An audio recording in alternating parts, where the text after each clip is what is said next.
ایک کا نام محمد تھا، دوسرے کا نام ابراہیم تھا۔ صلوات پڑھیے گا محمد اللہم صلی علی محمد و آلہ۔ آپ ذرا تصور کیجئے کہ جس بچے کی عمر 8 سے 9 سال ہو یا 7 سے 8 سال ہو اور عالم مسافرت میں جس کے بابا کو بے دردی سے شہید کر دیا جائے، تو ان بچوں کے دل میں کیا گزر گیا ہوگا۔ 2 دن پہلے، 1 ہفتہ پہلے ہمارے سامنے ایک واقعہ ہوا۔ ایک بچے کو گاڑی لگ گئی اور بچہ اس دنیا سے چلا گیا، لیکن اس بچے کے لاشے کو دیکھنے کے بعد اس کی ماں بے ہوش ہو گئی اور ہسپتال میں جا کے ہوش آ گئی۔ ہاں جی، اب اس بچوں پہ آپ توجہ کریں جس کے ساتھ ماں بھی ساتھ نہیں تھی، ہاں جی، بہنیں بھی ساتھ نہیں تھی، صرف بابا ساتھ تھا، وہ بھی عالم غربت میں شہید کر دیا گیا۔ ان بچوں پہ کیا گزر گیا ہوگا۔ اللہ اکبر۔ قصہ مختصر، قاضی شریف کے پاس بچوں کو رکھا گیا۔ جب ادھر سے اعلان ہوا کہ جس کے گھر سے یہ بچے ملے اس کا خون حلال ہے، اور بچوں کو اس بات کا ابھی تک علم نہیں تھا کہ مسلم زندہ ہے یا شہید ہو گئے ہیں۔ ایک دن قاضی شریف آتا ہے اپنے خوف سے، کہیں پتہ نہ چل جائے تو میرا گھر بھی جلا دیا جائے گا، لہذا بچوں کو بلانے کے بعد بچوں سے پیار کرتے ہیں۔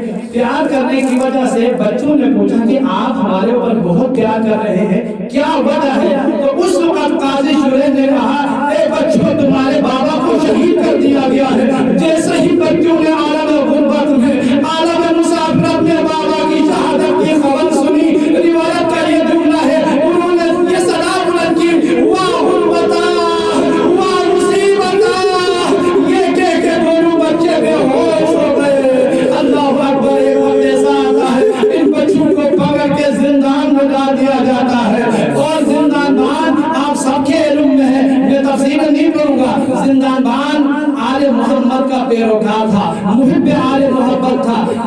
ایک دن زندان بان نے ان بچوں سے کہا کہ بھائی تم کس خاندان سے تمہارا تعلق ہے؟ زندان کی مصیبت آپ سب نے سنی ہوئی ہے۔ کھانا اتنا آتا تھا، کہتے ہیں کہ روایت کا یہ جملہ ہے کہ اس میں آٹا کم ہوتا تھا اور پتھر زیادہ ہوتا تھا، اور پانی ایک کپ پانی ان کو ملتا تھا۔ پھر لیکن دونوں بچوں کو علیحدہ علیحدہ زندان میں رکھا گیا۔ ایک دن جناب محمد نے کہا کہ اے زندان بان، آپ ہمارے اوپر ایک احسان کیجئے کہ میں 1 سال سے اپنے بھائی کو بھی نہیں دیکھ سکا۔ اگر تمہیں اس بات کا خوف ہے کہ ہم ابن زیاد کے خلاف کچھ باتیں کریں گے تو تم ہمارے ساتھ کھڑے رہنا، میں تو اپنی بھائی کی شکل بھی بھول چکا ہوں، ایک دن مجھے بھائی سے ملنے دے دے۔ اللہ اکبر۔ یہ دونوں بھائی آپس میں مل کے کافی گریہ کرتے ہیں۔ آخر کار زندان بان کو بھی علم ہو جاتا ہے کہ یہ مسلم کے فرزند ہے، لہذا وہ معافی طلب کرنے کے بعد جناب مسلم کے بچوں کو آزاد کر دیتا ہے۔ آزاد کرنے کے بعد توجہ کی تصور کیجئے، ہاں چھوٹے چھوٹے بچے ہیں، جن کو کوئی راہ دکھانے والا کوئی نہیں ہے، گلیوں کا ان کو علم نہیں ہے۔ ساری رات کوفہ کی گلیوں میں گھومتا رہا، اور گھومنے کے بعد ایک گڑھا جہاں پہ لوگ پانی بھرنے آتے تھے، وہیں پہ ایک درخت تھا۔ دونوں بچے اس درخت پہ چڑھ کے ابن زیاد کے خوف سے بیٹھ جاتے ہیں۔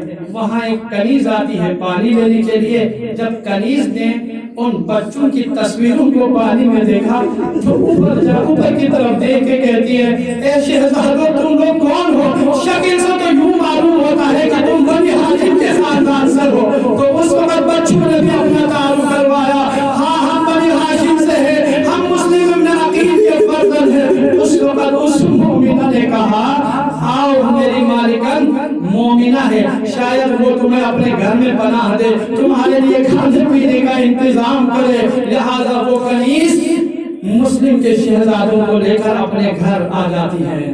اللہ اکبر۔ اس مومنہ نے کافی خدمت کی، خدا اس مومنہ کو جزائے خیر دے، لیکن